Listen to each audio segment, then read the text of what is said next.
Welcome to Blizzard Fire. We hope this video helps fire up your solution. In this video, I will explain how to detect chlorine in water. First, understand that chlorine is a common disinfectant, crucial for safe drinking water. However, too much can affect taste and smell and potentially impact health.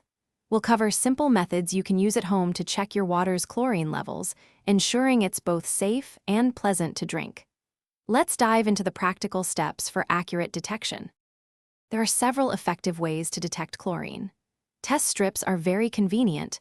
You dip them in water and compare the color change to a chart, giving you a quick estimate. Liquid test kits involve adding drops to a water sample, which then changes color, offering a more precise reading. For the most accurate data, digital meters provide exact numerical values, often displaying results in parts per million. When using test strips, simply dip one into your water sample for about 10 seconds, then remove it. Compare the strip's color to the chart provided on the packaging to determine the chlorine level. For liquid test kits, you'll typically add a specific number of reagent drops to a small water sample. Gently swirl the sample and observe the color change, usually within 1 minute, for an accurate reading.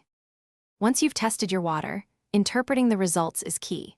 Generally, a safe and effective chlorine level for drinking water is between 0.5 and 4.0 parts per million. If your readings are consistently above 4.0 parts per million, you might consider a water filter to reduce the chlorine.